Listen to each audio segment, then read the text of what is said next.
नमस्कार बंधुगण, welcome to rum speaks. एक रन मैच हारीगला, किए हारिला किए जीतिला बेले बेले भी चिंतार पड़ जाए, किंतु से एक रन से नहीं पारिथिले सुपर ओवर को ओल्ही पारिथांते। गतकालीर मैच बड़ दर्शनीय एवं उपभोग्य थिला, किंतु लज्जार विषय दिल्ली जीतू जीतू हारी गला। केएल राहुल 92 रन मूल्य किसी रहिलानी, किंतु प्रसिद्धि कृष्णा भी माड बहुत खाती, बहुत कथा कह जाए, किंतु काली जो लास्ट रे से दुईटी डॉट बॉल पकेले सी भी गोटे कथा। आ गोटे डेविड मिलर प्रथम इंजोर्ड होकर फील्डिंग टाइम रे जेते बेले बैटिंग करने को आसिले से इंजोर्ड होकर फेरी जाइए, किंतु जेते बेले विकेट धड़ाधड़ पड़गला से बाध्य होकर आसिले एवं जेते बेले आसिले आसिला पर से तांकर खेल देखिले। से खेलर डिसीजन आग पछरे करिबा, प्रथमे नहीं जिबा से थ्रिलर रो कथावार्ता। से थ्रिलर रे थिला गोटे विराट कौन कहबी, गोटे विराट फांक रही जाइथला। से फांक टिके आज हमको देखिबा को हबो। जेते बेले 17 ओवर सरीची सेतेबेले 166 रे 6 अछंती दिल्ली कैपिटल्स एवं तापरे से माने एक रन तापरे विकेट टे पड़ैची, तापरे दुईटी वाइड पाइचंती, तापरे 4 तापरे पुणी गोटे विकेट पड़ैची एवं से माने 8 रन करिचंती। 18 ओवर सरिला परे जेतेबेले स्कोर बोर्ड रे थिला 175 रे 6, ताब 18 नंबर ओवर रे 1-2-0-1-4-1 को मिसई से माने करिचंती 175 रन पर इटी से माने खेलिचंती। 19 ओवर रो आरंभ 198 रे 6 थिला। तापरे एइठे खेलटी हेइची, गोटे रन नैचंती, तापरे वाइड गोटे आसीची, तापरे 6-4-6-1-4-1 मिलर मारिकी एकदम मुंड खराब कर देइचंती एवं एंड ऑफ दी 19 ओवर 198 रे स्कोर पहुंची जाइची। पाखापाखी 23 रन से नैचंती से ओवर रे। 18 नंबर ओवर रे तांकर खेल आरंभ करथिले 175 रे 6 थिला, किंतु 19 नंबर रे 198 रे 6 रे पहुंची गला। एइठु क्लाइमैक्स सीजन आरंभ हला एवं खेल पूर्ण मात्रा रे तांको हाथ को चली गला। 20 नंबर ओवर प्रसिद्धि कृष्णा आसीचंती, एपटे बैटिंग करुचंती डेविड मिलर तो नुहे, से 19 नंबर ओवर खेली किलर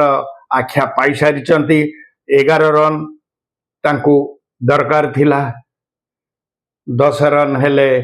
मैच टाई हे थांता, किंतु 1 रन रे से माने मैच हारी गले। प्रथम बॉल 4 मारिले, तापर माने 20 नंबर ओवर रो प्रथम बॉल रे गोटे 4 मारिले, तापर विकेट पड़ीगला। ठीक अच्छी, तापर पुणी गोटे 1 नेले, जे आसिला से बैटिंग करने को से 1 नेला, तापर 6 मारिले। कुलदीप आसते, कुलदीप 1 रन नहीं पुणी डेविड मिलर को सेपट को छाड़िले, तापर डेविड मिलर मारिले गोटे 6, तापर बॉल रे से 1 रन नवा को मना कले, जो 1 रन हो पारि था कौन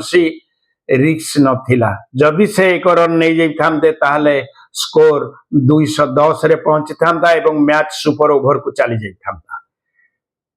किंतु से मना करदेले कुलदीप की। कुलदीप अधा बाट जाई पुणी फेरी आसते क्रिच की, तापर ओवर रे बैट रे बॉल बाजिलानी एवं ताहा चलीगला बटलर पाखक। एमाने किंतु जबरदस्ती 1 रन दौड़ा को चेष्टा कले एवं बटलर गोटे एकदम सॉलिड थ्रो जाइकिरी बाजिगला स्टंप ऊपर एवं कुलदीप रन आउट हो गले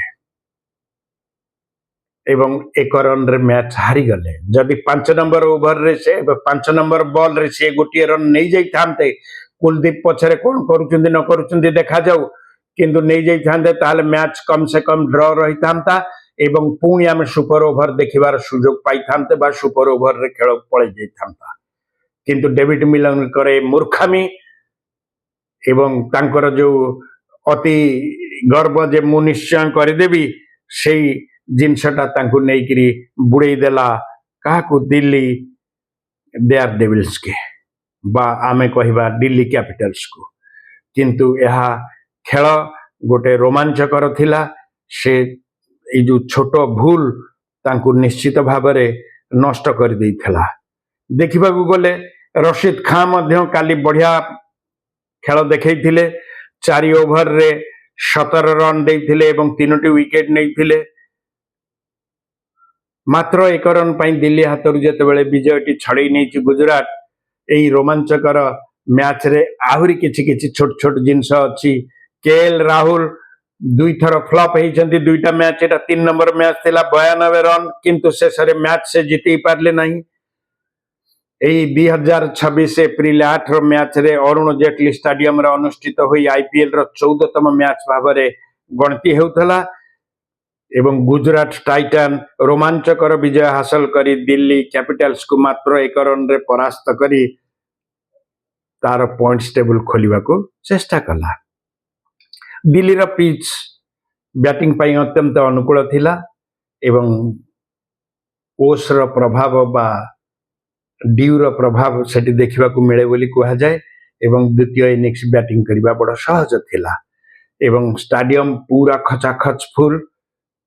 30-40 हजार लोक सेठी निश्चित भाव में भर्ती होते शुभमन गिल जेते बेले आसी थिले गुजरात टाइटन्स रो ओपन करने को सेते बेले 45 बॉल रे 70 रन से बाड़ी थिले 4टी चौका 5टी छक्का करी दल को एक दृढ़ मलदुआ से स्थापन करथिले तापर किंतु खेली पारि नथिले साई सुदर्शन से खूब जल्दी आउट हो जाइथिले तापर आस्थिले वाशिंगटन सुंदर से मध्य 32 बॉल रे 55 रन गोटे पारी खेलते जस बटलर निज फॉर्म को फेरिला परी लागुथला 27 बॉल रे 52 रन संग्रह करथिले एवं लास्ट से विकेट कीपर थिले एवं लास्ट रे जो बॉल टी जदि टिके भी मिस हो जाइथांता स्टंप रु ताहाले मैच टी अलग प्रकार को जाइथांता एवं आमे सुपर ओवर देखिथांते किंतु से जितै देले गुजरात टाइटन्स को बोली कहबा हबो दिल्ली कैपिटल्स बहुत संघर्ष करथिला गुजरात टाइटन 210 रन करी एंकु 211 नंबर 11 रो स्कोर देइथिला केएल राहुल दिल्ली पक्षरु सर्वाधिक 92 रन कले 52 बॉल खेलिले 11 चौका 4टी छक्का मारिथिले एवं मैच को शेष पर्यंत नहीं जाइथिले किंतु दुर्भाग्यजनक भाव से आउट हो गले पुथुम निशंका जे मध्य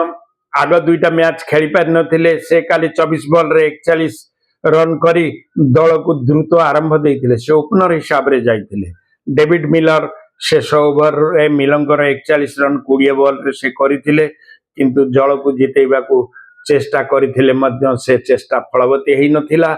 एवं तांकर जो अति आत्मविश्वास तांको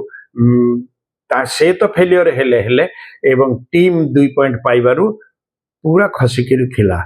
एवं बोलिंग रो विश्लेषण रे आमे जदि देखिबा ताले रशीद खान मात्र 17 रन दे 3टी विकेट नहीं दिल्ली रो मध्यक्रम को से पूर्ण मात्रा रे धराशायी कर देले मुकेश कुमार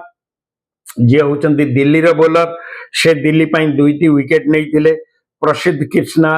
गुजरात टाइटन रो खेलाड़ी से गुरुत्वपूर्ण समय रे 2टी विकेट तो हासिल करथिले किंतु छक्का खाइला पर भी 2टा माने 0 वाला बॉल से पकई थिले जो थरे हिट ही पारि नथिला जहा जो मैच गुजरात टाइटन रो सपक्ष रे आस्तिला से जेते अधिक रन पछे दियंतु किंतु लास्ट 2टा बॉल रो हीरो होचंती से गुजरात टाइटन से 1 रन रे विजयी होई चलित सीजन रो प्रथम विजय हासिल करिछि साई सुदर्शन स्टेडियम रो निजर उन्नत एवरेज खेलिबा को चेष्टा करथिले किंतु से पारि नथिले स्टेडियम रे दिल्ली कैपिटल्स गुजरात टाइटन्स मध्य रे जो रोमांचकर लड़ाई देखिबा को मिलिथिला शुभमन गिल 70 सुंदरकर 55 गुजरात 210 एवं रशीद खान कर 3 रे 17 गुजरात को पहुंचाई देइथिला एवं गुजरात हारी जाइथिला ई जो जिंस ସବୁ ହଉଛି ଏଥିପାଇଁ ଶେଷ ଓଭରରେ ଦିଲ୍ଲୀକୁ ଦରକାର ଥିଲା କେବଳ 1 ରନ୍। ଷ୍ଟାଡିୟମ ନୀରବ, ପ୍ରତ୍ୟେକ ବଲରେ ହୃଦୟ ଧଡ଼କୁଥିଲା। ଶେଷ ବଲ୍ 1 ରନ୍, କିନ୍ତୁ ସେଇ ରନ୍ ଆସିଲା ନାହିଁ ଏବଂ ପୁରା ମାତ୍ରାରେ ଗୁଜରାଟ ଟାଇଟାନ ଦିଲ୍ଲୀ ହାତରୁ ନେଇଗଲା ମ୍ୟାଚ୍। ଦିଲ୍ଲୀ ଜିତୁ ଜିତୁ ହାରିଗଲା। ଦିଲ୍ଲୀ କ୍ୟାପିଟାଲ ସେମାନଙ୍କର ଯୋଉ ଜୋଶ କାଲି ଭଟ୍ଟା ପଡ଼ିଗଲା ଏବଂ ମିଲରଙ୍କ ପାଖରେ ଏମିତି ବହୁତ ଖେଳ ଏମିତି ଥରେ ଦିଥର ସେ ହେଇଛି। ୱାର୍ଲଡ କପ୍ରେ ବି ମଧ୍ୟ ସେ ହାରିଛନ୍ତି। ଅନ୍ୟାନ୍ୟ ମ୍ୟାଚ୍ରେ ବି ତାଙ୍କର ଏଇ ଡିସିସନ୍ ଭୁଲ ଯୋଗୁଁ ହାରିଛି। କାଲି ବି ସେ ହାରିଲେ, କିଛି ଶିଖିପାରିଲେନି। ଦେଖାଯାଉ ଭବିଷ୍ୟତ ମ୍ୟାଚ୍ କ'ଣ କରୁଛନ୍ତି। ଭିଡ଼ିଓଟି ଲମ୍ବା ହେଇଯାଉଛି। ଯଦି ଇନଫର୍ମେଟିଭ ଲାଗୁଛି ସବସ୍କ୍ରାଇବ୍ କରିବାକୁ ଭୁଲିବେନି। ଲାଇକ୍ ଡିସଲାଇକ୍ ଆପଣଙ୍କର। ରହୁଛି। ନମସ୍କାର। ରମୁ ସ୍ପିକ୍ସ।